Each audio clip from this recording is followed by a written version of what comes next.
여러분 오늘 주보에 있는 그대로입니다. 나를 살피시는 하나님이라는 제목으로 창세기 16장 부분을 말씀드립니다. 이 창세기 16장은 17장 넘어가기 직전에 굉장히 중요한 브릿지 역할을 하는 곳입니다. 17장을 딱 들어가게 되면 아브라함에게 바뀌는 게 있습니다. 뭐가 바뀌느냐? 이름이 바뀝니다. 그리고 사레의 이름도 사라로 바뀌어요. 아브람에서 아브라함, 사레에서 사라, 이런 식으로 이름이 바뀜을 통해 그의 인생은 바뀐 이름대로 살게 됩니다. 그럼 그 전까지는 약간의 어떤 기간이냐 하면은 질풍노도의 시기, 마치 청소년기의 반항처럼 어떤 그 기본적인 틀이 갖춰져 있지 않은 상태에서 대단히 혼란스러운 시기를 겪게 되죠. 지금의 페르시아, 지금 이라크 지역에서부터 건너온 이스라엘의 사람들로 만들어지게 될 아브라함 일행이 75세에 와서 오늘 본문에 보면은 10년이 지났으니까 85세가 됩니다. 근데 그때까지 하나님이 약속하신 하늘의 별과 같이 바다의 모래와 같이 자녀가 한 명도 안 태어나요. 전에 그 갈대아 우르에서도 역시 자녀가 없었어요. 아내 사레는 65세에, 그리고 남편 아브라함은 75세에 먼 외국 땅으로 와서 장차 이스라엘 나라를 만들기까지 지금 굉장한 기반 잡는 데 어려운 시기를 무려 10년을 겪는 동안 역시 아이가 없어요. 오자마자 하나님께서 약속을 하셨는데 약속이 언제 지켜질지 도대체 깜깜깜 무소식. 내 나이는 자꾸 들어요. 75세에 왔던 할아버지가 85세가 됩니다. 질문, 75세하고 85세하고 어느 때가 기력이 좋습니까?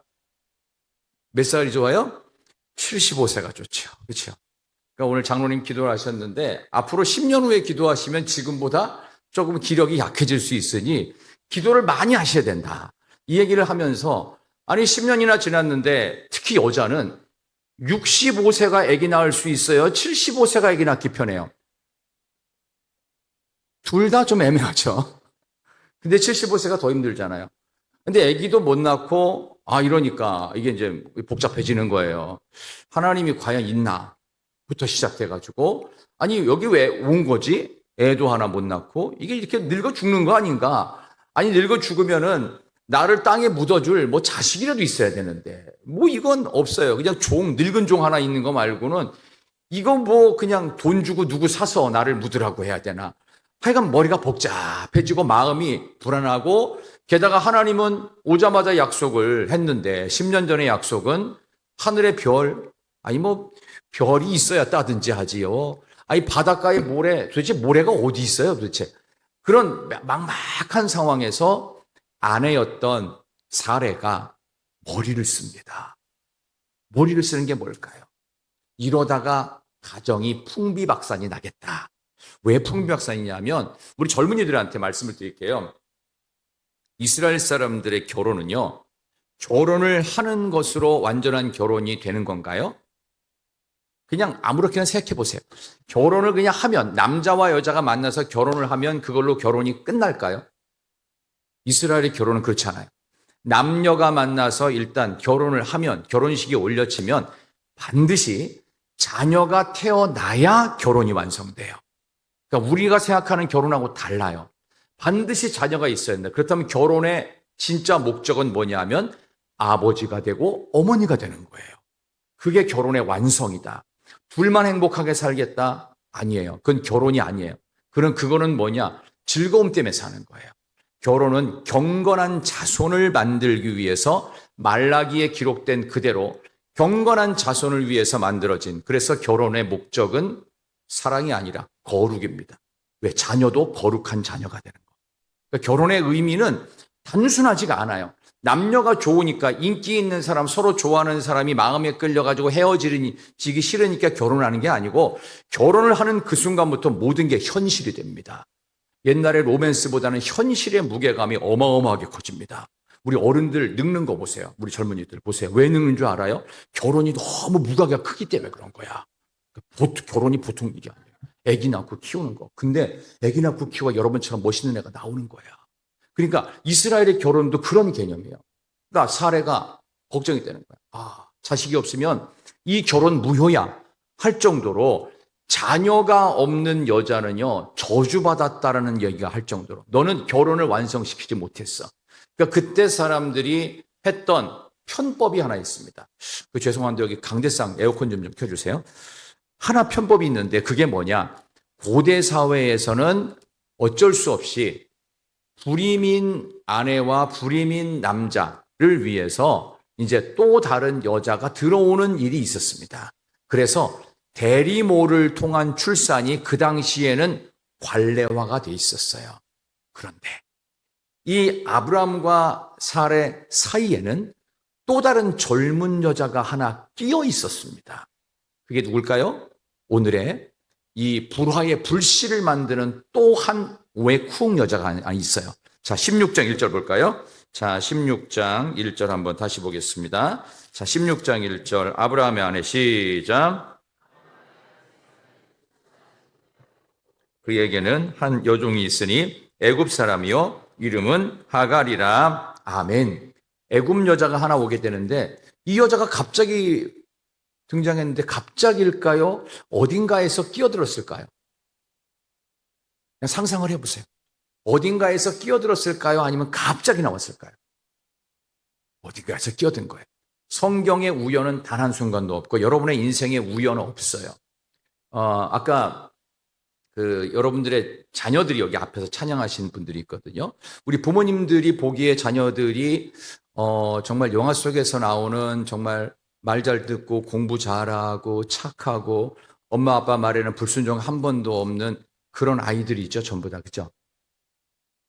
대답을 안 하시는 걸 보니까 엄마 아빠들의 마음은 그렇지 않은 것 같을 수도 있는 것 같은데, 근데 중요한 거는요, 하나님께서 내 인생에 우연 없습니다. 말 지지리도 않는 그 애가 나한테 필요해서 온 것 같아요. 그런 것 같아요.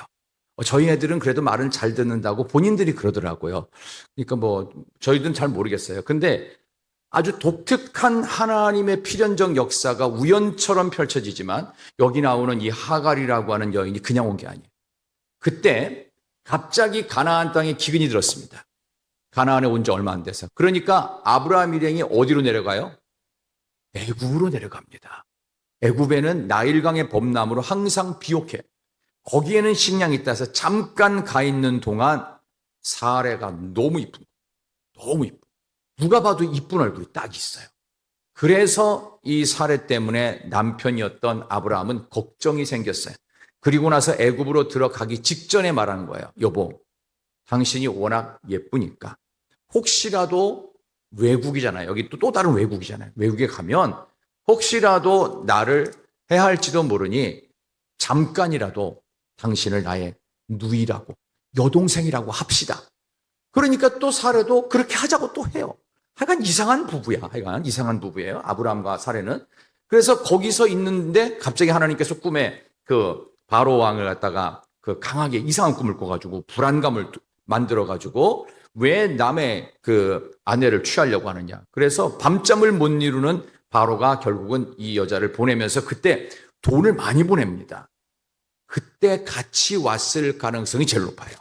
그때 아마 하갈도 딸려왔을 것이다. 근데 얘가 여기서 살기가 어려우니까 아마 이 사람들한테 아브라함 일행에게 붙었던 것 같아요. 아마 그때 왔던 여자가 있었는데 그게 애굽 여자인데 애굽에서 왔으니까 그래서 아마 이 집에서는 말 잘 듣는 애굽 사람 여종으로 외국 여자가 왔던 것 같아요. 근데 75세에서 85세가 되고 65세에서 75세가 된 할머니 할아버지를 통해서 도저히 아기가 안 생겨. 그러니까 갑자기 눈에 들어왔던 사레의 말을 잘 듣는 여종, 애굽에서 데려온 하갈이 눈에 딱 들어옵니다. 여러분, 하갈의 이름이 뜻이 뭔지 아세요?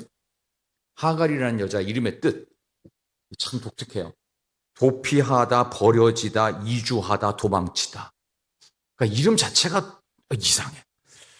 이상한 이름을 갖고 있어요.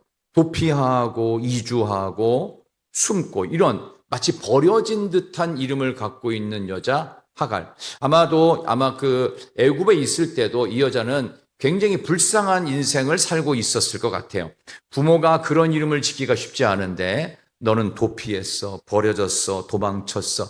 그런 이름으로 하갈을 지어놨으니 아마 그 부모들도 굉장히 불행한 인생을 살았을 것 같으니까 차라리 그러지 말고 저기 저 이스라엘 중동에서 온 저 사람들 따라가. 아마 그랬을 가능성도 높습니다. 어쨌든 이 하갈이라고 하는 불행한 이름을 가진 도피자, 숨는 자, 피하는 자, 이런 식의 하갈을 부릅니다. 야, 너 그러지 말고 너는 젊으니까 내 남편 할아버지 아니야. 이 주인한테 들어가서 아기 하나만 놔주라. 내가 정말 부탁이다. 주인 그 아줌마가 얘기를 하니까 또 이 애굽 여종이 어떻게 해요? 고대 사회에는 그냥 주인 말이면 무조건 듣는 거야. 그래가지고 거기에 대해서 남편한테 먼저 얘기합니다. 그러지 말고 저 하갈에게 들어가서 당신이 아이를 낳으십시오. 뭐 생길지 안 생길지도 몰라. 근데 들어가라는 거예요. 그러니까 어쩔 수 없이 들어갔는데 아기가 덜커덕 생겼어요, 안 생겼어요? 생겼어. 와, 그때부터 인생이 꼬이기 시작하는 거예요, 이제부터. 이게 16장이 갖고 있는 아주 놀라운 반전이에요. 뭔가 기도 제목과 소망이 이루어졌지요. 근데 그것 때문에 좀 속된 말이지만 인생이 꼬여버립니다. 왜? 한마디도 하나님께 안 물어봐요. 부부끼리 뭔가 하나님에 대한 불만과 뭔가 하나님에 대한 불분명함과 신앙이 식어졌을 무렵 하나님께는 더 이상 묻지 않고 자기들끼리 해결을 하는데 해결을 해서 그게 성공을 해버립니다. 그러면 더욱 복잡한 인생이 되는 거예요. 그래서 이 이스마엘이라고 하는 아들이 나중에 태어나는 걸로 해요. 근데 이스마엘이라는 아들을 통해서 지금도 중동의 많은 전쟁의 불씨가 만들어집니다. 그러니까 이스마엘의 후예들이 지금 여러 나라로 흩어져 있습니다. 근데 이 중동 지역의 모든 전쟁의 기본적인 호전적 민족이 그들이 됩니다. 우리 성경에 잠깐 볼까요? 이스마엘에 대한 설명이 나오는데 이렇게 나와요. 11절, 12절 보세요. 11절과 12절 아들에 대한 이스마엘에 대한 평가가 이렇게 나와요. 11절과 12절 여호와의 사자가 시작. 임신하였은즉 아들을 낳으리니 그 이름은 이스마엘이라 하라. 이는 여호와께서 내 고통을 들으셨음이니라. 그가 사람 중에 들나귀같이 되리니 그의 손이 모든 사람을 치겠고 사람의 손이 그를 칠지며 그가 모든 형제와 대항하여 살리라 하니라. 아멘. 사람을 치고 본인도 맞고 형제끼리 대항하면서 전쟁이나 일으키며 살 민족이 만들어진다. 그러니까 벌써 엄청나게 그 중동의 역사를 꼬이게 만드는 사건, 인생이 꼬이고 그 국제 정세가 꼬이는 건 뭐예요? 하나님께 묻지 않았을 때, 하나님의 말씀을 기다리지 못했을 때, 조급한 결정을 인간들끼리 내려버렸을 때, 근데 그게 성공을 하면 그 성공이 아니에요. 그게 불행으로 시작된다. 오늘 성경에서 나오는 이 창세기에 나오는 이스마엘의 후예들이 지금 중동 전쟁에 엄청난 화약고가 되고 있습니다. 네, 이런 흐름 속에서 우리가 한번 생각해 봐야 될 중요한 것, 아들이 없을 때는 종이 그 재산까지도 상속할 수 있었고 자녀가 태어나지 않으면, 특히 아들이 태어나지 않으면 종을 통해서도 자녀를 출산하게 되는데, 종을 통해서 자녀가 태어났어도 그 자녀는 진짜 그 집의 가장의 자녀가 됩니다. 이런 식의 당시 중동 정세와 함께 이 아브라함과 사레는 실수를 하죠. 성급한 판단을 합니다. 그래서 여종과 동침해서 아이를 낳게 되고 임신을 했던 하갈은 주인이었던 사레를 멸시한다고 나옵니다. 멸시한다, 무시했다, 이렇게 성경에 나와요. 그래서 가정 질서가 대단히 중요하다, 이걸 알 수가 있어요. 그리고 아브라함이 그때 가정의 영적 질서를 바로잡기 위해서 오늘 한번 말씀 볼까요? 6절 보세요. 6절. 자, 사레가 이제 여종으로부터 무시를 당하니까 5절, 6절 보세요. 자, 16장 5절과 6절 보겠습니다. 사레가 아브라함에게 시작. 사레가 아브라함에게 이르되 내가 받는 모욕은 당신이 받아야 옳도다. 내가 나의 여종을 당신의 품에 두었거늘 그가 자기의 임신함을 알고 나를 멸시하니 당신과 나 사이에 하나님께서 판단하시기를 원하노라. 아브라함이 사라에게 이르되 당신의 여종은 당신의 수중에 있으니 당신의 눈에 좋을 대로 그에게 행하라 하매 사레가 하갈을 학대하였더니 하갈이 사라 앞에서 도망하였더라. 아멘. 자, 이런 벌써부터 꼬여버리죠. 임신했던 여종을 어떻게 해요? 거꾸로 학대를 했고 얘가 못 견뎌서 도망치는, 가정의 질서가 다 무너지기 시작합니다. 그렇게 잘 지냈던 여종의 도움을 받아서 왔는데 인간적인 생각으로 합방을 시켜버리고 또 임신을 해버리고 나니까 이제 모든 게 꼬여버려요. 질서 자체가 망가지는 이상한 일이 벌어진다. 근데 여기에 대해서 아브라함은 그래도 어쩔 수 없지 않냐. 당신이 그랬는데 그래도 잘 지내야지 라고 안 해요. 아브라함이 어때요? 영적 질서를 세우라고. 당신 수하에 있으니 당신이 알아서 하라고. 그래서 결국은 하갈은 사례 앞에서 도망을 쳐버리는 복잡하게 꼬이는 가정사를 우리는 보게 됩니다. 자, 그런데 그 다음에 이 하갈이 도망치고 나서가 또 하나 중요한 맥이 있어요. 하나님께서 내버려 두셨을까요? 뭔가 하나님 하셨을까요?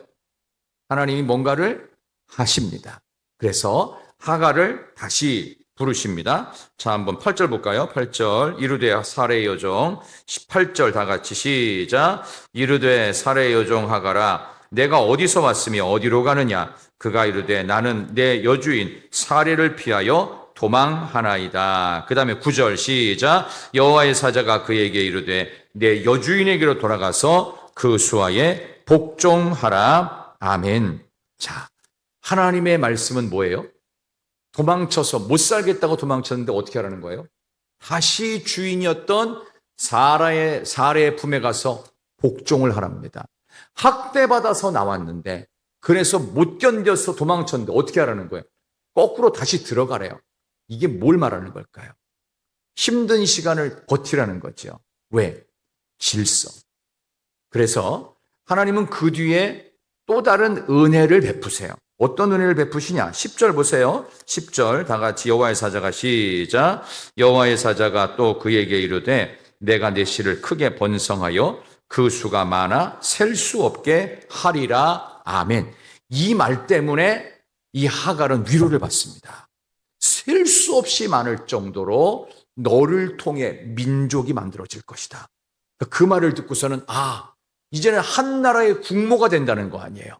내가 낳을 아이를 통해서 한 민족이 만들어지는 엄청난 것을 그는 듣고 이 수모의 시간을 버티러 다시 사레의 품으로 이 하갈이 들어갑니다. 임신한 채로. 자, 이런 시간을 겪고 나서 결국은 이스마엘이 태어나게 되는 이야기까지가 오늘 이야기입니다. 자, 근데 오늘 여기서 중요한 얘기를 하나 해드릴게요. 하나님께서 우리에게 은혜를 주시거든요. 복을 주시거든요. 근데 질서가 먼저일까요? 하나님의 복이 먼저일까요? 얘기하는 그 질문하는 툴을 보니까 먼저 느낌이 오시죠? 질서가 우선입니다. 복은 따라오는 거예요. 이 질서가 지켜지지 않으면 그 복은 복이 안 되고 불행이 됩니다. 근데 이 질서를 어떻게 해요? 하갈이 지켜요. 그래서 사레 밑으로 들어갑니다. 분명히 또 못살게 굴었을 겁니다. 못살게 굴었지만 그 안에서 버티고 1년 만에 아이가 태어나요. 오늘 본문 말씀 16절 보세요. 16절 다 같이 한번 보겠습니다. 15, 16절 하갈이 아브라함의 15절부터 시작. 하갈이 아브라함의 아들을 낳음에 아브라함이 하갈이 낳은 그 아들을 이름하여 이스마엘이라 하였더라. 하갈이 아브라함에게 이스마엘을 낳았을 때에 아브라함이 86세였더라. 아멘. 16장에 나오는 내용은 이제 하갈이 임신해서부터 아기를 낳을 때까지 딱 1년 동안의 기록입니다. 1년 동안 엄청나게 꼬이는 인생 속에 하나님은 한 가지를 바로잡으세요. 질서. 이 질서가 그래서 중요한 거예요. 잘해주는 것보다 더 중요한 게 원칙이에요. 원칙. 얼마나 중요한 질서인지. 약속이 더 중요한 거다. 옛날 약속은 구약, 그 다음에 지금 새로운 약속은 신약. 이 약속, 이 질서는요, 하나님과 나의 계약 관계. 여러분과 저는 무조건 하나님께 순종하기 위해서 계약서 쓴 거예요. 그래서 신약을 믿고 구약을 믿는 거예요. 여러분이 세례받고 입교받았잖아요. 그것도 하나님과 여러분의 약속이고 교회와 여러분의 약속이에요. 그래서 대한예수교 장로회 희락교회 입교인 세례교인 된 것을 성부와 성자와 성령의 이름으로 선포한다고 제가 지난 주에 말씀드렸죠. 그 선언했죠. 그만큼 계약 관계를 맺는 거예요. 그러니까 여러분들이 만약에 교인 증명서를 떼면은 입교인이나 세례교인 증명서가 나오거든요. 그러면 그걸 뗄 때 입교와 세례를 했는지 확인을 하는 거예요. 그래서 언제 어떤 예배 때 했다, 누가 집례를 했다, 이런 게 있으면 또 추천서를 써줄 수도 있고 뭐 그런 거가 되는 거예요. 그런 점에서 여기 나오는 이 내용은 하나님과의 약속의 첫 번째는 질서입니다. 이 질서. 이 질서는 너는 종이었기 때문에 아무리 구박을 해도 어떻게 해요? 사례 밑으로 들어가라는 거예요. 이게 먼저다. 그리고 나서 너에게 줄 복은 내가 따로 있어 하면서 10절에 내가 내 씨를 크게 번성하여 그 수가 많아 셀 수 없게. 민족을 이룬다는 거예요. 그 은혜가 따라오는 거예요. 근데 이 은혜가 질서에 순종하지 않으면 못 따라와요. 왜냐하면 지금 여기 광야로 내몰렸거든요. 임신한 여자가 광야로 내몰리면 어떻게 돼요? 어떻게 돼요? 죽는 거예요. 밤이 되면 사막의 짐승과 그 독벌레들, 전갈들, 이런 것들, 독뱀들이 우글우글댑니다. 언제 와서 어떻게 죽일지 몰라요. 근데 하나님께 딱 나타나서 얘를 안 죽이시는 거예요.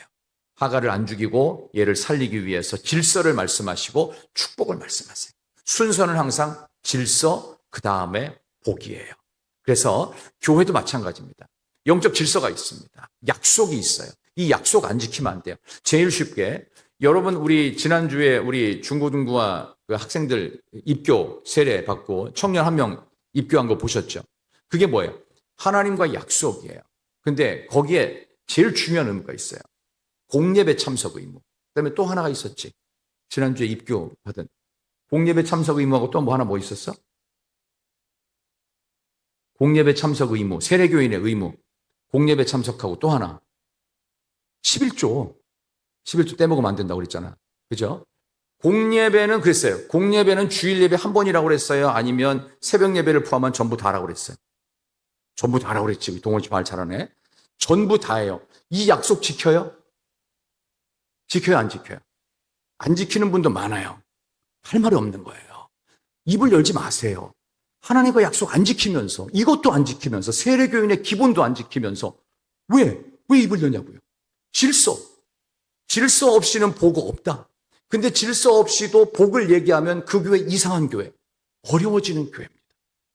제가 이 말씀을 드리려고 하는 거예요. 이 영적 질서를 하갈이 안 지켰다. 어떤 일이 있을까요? 그럼 네 맘대로 하겠다는 거야? 그럼 알아서 뭐 죽겠다는 거니? 근데 생각해 보니까 이러다 죽을 것 같아요. 그래서 들어간 거예요. 그래서 어떻게? 하나님께서 주신 그 말씀하신 약속을 지켰어요. 뭐 때문에 지켰을까요? 내 자손이 모래같이 많아질 것이다. 언젠가는 우리 아들이 태어나서 나의 모든 억울함과 서러움을 해결해 줄 거라는 하나님의 약속을 붙들었는데 그 붙든 장소가 나옵니다. 어딘지 한번 볼까요? 14절 보세요. 14절. 자, 다 같이 14절. 이러므로 그 샘을 시작. 이러므로 그 샘을 부엘라헤로이라 불렀으며 그것은 가데스와 베레 사이에 있더라. 아멘. 부엘라헤로이, 나를 살피시는 자의 우물이라는 뜻입니다. 나를 감찰하시고 살펴주시는 이의 우물 같은 바로 그곳에서 하나님을 만났던 하갈의 간증의 장소 부헬라헤로이. 이게 하갈만의 이야기일까요? 아니겠죠. 우리의 이야기도 됩니다. 여러분이 억울해서 아니 주인이 하라고 그러니까 내가 순종해서 했는데 거꾸로 나를 핍박을 해. 물론 내가 중간에 약간 교만하고 우쭐한 적은 있는데 아니 어떻게 하라고 해서 순종했는데 거꾸로 나를 갖다가 못 살게 했구니. 나는 억울해서 도저히 못 견디겠다 싶어서 도망쳤죠. 근데 이 억울한 사정을 유일하게 알아주는 딱 한 분이 계셨으니 그분이 바로 나를 살피시는 하나님이셨다. 그래서 그곳이 나를 살피시는 자의 우물이라는 뜻을 가진 부헬라헤로이라고 지명이 만들어진 것입니다. 오늘도 우리의 인생에 부헬라헤로이가 있습니다. 아무도 여러분의 억울함과 여러분의 서운함과 여러분의 슬픔과 여러분 개인적인 고뇌를 모를 때 그러나 유일하게 아무도 안 알아줘도 우리를 살피시는 분이 계시는데 그분이 하나님이십니다. 그분이 여러분과 동행하시기를 소망합니다. 어떤 그 교회 여자 성도님이 계셨는데 그분의 그 남편이 장로님이세요. 제가 개인적으로 알아요, 그분을. 장로님이신데 그 장로님 성품이 너무 좋으신 분이셨어요. 너무 좋고 키도 상당히 크고 또 나름대로 이제 열심히 활동하시고 교회 봉사 열심히 뭐 새벽기도 거의 안 빠지고 매일 교회 새벽 나오시고 뭐 그러는데 저하고도 잘 지냈던 장로님인데 이분의 이제 부인께서 이 장로님하고는 좀 정반대 방향으로 항상 행동하시는 분이에요. 교회에 대해서 그렇게 비난을 해요. 우리 교회는 뭐가 문제다, 뭐가 문제다. 근데 그 교회가요, 한 15,000명쯤 됩니다. 여러분 그 인터넷 쳐보시면 알아요. 그 사당동에 방주교회라고 있어요. 서울 사당동에 그 동작구 사당동, 서초구 사당동에 그 방주교회라고 있어요. 굉장히 큰 교회입니다. 거기 제가 아는 목사님 담임하시는데 하여간 이분이 그냥 입만 열었다면 교회에 대한 불평, 불만, 특히 목사님에 대한 불평, 불만 입에 달고 살았어요. 아주 유명해요. 근데 어느 날 이분이 은혜를 받았네. 근데 이분이 권사님이야. 신학을 했어요. 그래서 그 담임 목사님 그 추천서 받아가지고 신학교 갔어요. 그래서 신학교를 이제 빨리 3년 만에 졸업을 하고 신대원 가가지고 개척교회를 시작했어요. 그래서 개척교회를 시작했는데 뭐 쉽지 않죠. 개척교회가 다 어려우니까. 개척한 지 몇 달이 안 돼서 이 분이 이제 목사님이시죠. 여자 목사님. 얼마 안 돼서 다시 본교회 담임 목사님을 찾아와 가지고는요. 울면서 사죄를 했대요. 목사님, 제가 평신도일 때는 아무것도 몰라서 교회에 대해서 불평하고 원망했습니다. 근데 제가 교회를 개척해 보니 왜 그때 목사님이 그렇게밖에 못했는지를 이제서야 알겠습니다. 제가 얼마나 못된 말들을 하고 다녔는지 진심으로 회개합니다. 하면서 펑펑 울었대요. 혹시 여러분들 지금 교회에 대해서 불평불만이 있는 분들은 조심하셔야 돼요. 언젠가 통곡할 날이 올 수도 있어요. 근데 나는 아니겠지. 우리 모두 다 해당됩니다. 서로 그래요. 난 저 사람은 뭐가 문제야, 이 사람은 뭐가 문제야, 교회는 왜 이래? 교회는 왜 이런 게 아니라 다 원래 그래요. 근데 뭐가 문제냐? 토양이 좋으냐 나쁘냐만 갈라지는 거예요. 우리 교회는요, 정말 감사하게도 30여 년 전에 개척된 이래로 토양이 가장 좋습니다. 이유는 첫 번째, 목사님이 안 바뀌었어요. 이 목사님이 안 바뀐다는 게 얼마나 중요한지 아세요? 원로 목사님이 지금까지 은퇴할 때까지 계속 하셨잖아요. 이게 그게 뭐냐? 토양이 하나, DNA라는 거예요. 교회 DNA가 정확하게 하나, 희락교회 DNA가 하나인 거예요. 그러니까 안 헷갈려. 여기가 지금 DNA가 둘이 됐잖아요. 무슨 얘기인 줄 아세요? 아브라함이 하나인데 부인이 둘이야. 그럼 뭐가 만든 거예요? 누가 구박을 하고 누가 질서를 잡아야 돼요? 질서를 잡을 수가 없는 거예요. 이게 안 되는 거예요. 이게 결국은 하갈하고 이스마엘은 결국 쫓겨납니다. 나중에 이삭이 태어나고 나서 이렇게 골치 아픈 일이 벌어진다고요. DNA는 두 개일 수가 없는 거예요. 하나여야 되는 겁니다. 그래서 오늘 이 이야기에 질서를 얘기하는 거예요. 우리 중고등학생들, 청년들 잘 들으세요. 교회가 갖고 있는 영적 순결성과 부흥의 가장 아름다운 것은 목적과 목표와 DNA는 무조건 하나여야 돼요. 그게 두 개, 세 개로 갈라지잖아요. 질서 없이 배가 산으로 가버립니다. 뭐 겉으로는 부흥하는 것 같고 그렇지만 부흥하는 거 아니에요. 살만 찌는 거예요. 살만 찌는 거. 그리고 진짜를 구별해내는 날에는 다 떠납니다. 책임 안 지고. 뭐 이런 일이 벌어진다. 그래서 오늘 여기 나오는 내용 보면은 이 질서에 대한 이야기를 계속해서 반복하는 거예요. 하나님께서는 하갈을 축복하시지만 축복에 전제된 질서, 나를 살피시는 하나님에서는 두 가지가 있어요. 질서를 잡으실 뿐만 아니라 복도 더하여 주시더라. 이게 나를 살펴주시는 거예요. 그래서 우리는 이런 부분들을 통해서 우리가 맨 처음에 세례를 받았을 때 그 순수성으로 돌아가서 공예배부터 참석은 똑바로 하고 있는지부터 돌아보세요. 여러분, 내일 새벽에도 새벽기도회가 있습니다. 내일 새벽에 나오실 거예요? 옆에 계신 분을 물어봅시다. 내일 새벽에 나올 거예요? 시작. 내일 새벽에 나올 거예요? 애매하죠? 질문이 독특합니다.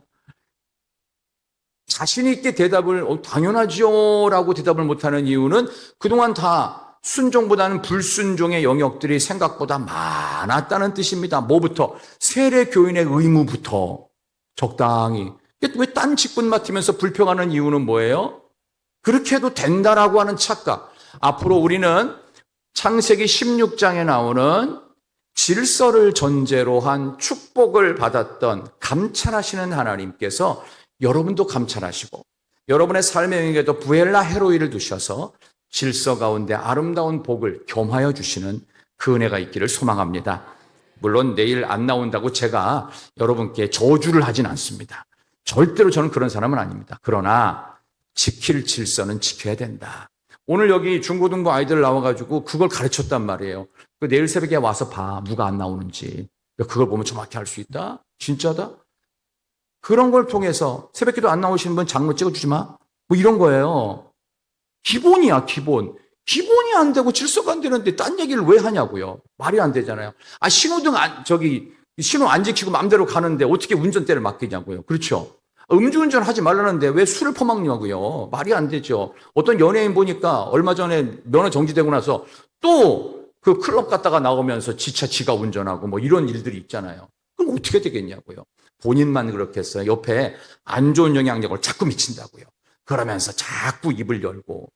그러니까 제가 오늘 이 말씀을 드리는 이유는 하갈이 하고 싶은 말이 얼마나 많았겠어요. 억울하고 서운하고. 근데 어떻게 하라는 거예요. 네가 진짜 복을 받으려면 억울함과 서울함 이전에 질서, 이거부터 지켜야 돼. 그리고 나서 내가 너를 이만한 민족으로 이루어 줄게. 그러니까 결국 하갈은 들어갔다가 조금 있다 또 쫓겨납니다. 쫓겨나는데도 불구하고 그 질서를 유지하고 그리고 나서 나중에 이스마엘과 함께 또 다른 민족을 이루는 그런 과정을 또 성경에서는 살짝 설명하고 그 다음에 또 다른 아람 민족이 이스마엘의 후예를 통해 또 하나님 만들어 주시는 그런 일들도 있었어요. 어쨌든 이제 오늘 이 말씀을 마무리하면서 하나님께서 여러분의 삶을 일주일 동안도 잘 살펴주시기를 바라는데 두 가지만 적용합시다. 하나는 말씀을 신뢰하지 못하고 성급한 결정을 했던 경험이 혹시 있으시다면 성급한 결정보다 하나님께 한 번, 두 번은 물어보십시오. 제가 이렇게 하고 싶은데 이렇게 하는 게 맞는 것 같다고 판단이 되는데 하나님 이게 괜찮을까요? 하나님이 정말 원하시는 게 이걸까요? 라고 물어보시고 또 하나 우리가 배워야 될 것 우리에게 주시는 복은 질서를 전제로 하여 주시는 복이다. 그게 감찰하시는 부헬라 헤로이의 하나님이시다. 그래서 이것은 우리 모두에게 똑같이 적용됩니다. 그래서 여러분들이 잘 되기를 소망한다면 기본 질서부터 잘 지킬 수 있는 그런 모습을 갖추시면 좋겠다. 이게 담임 목사로서 여러분께 드릴 수 있는 나를 살피시는 하나님이 주시는 말씀의 메시지였습니다.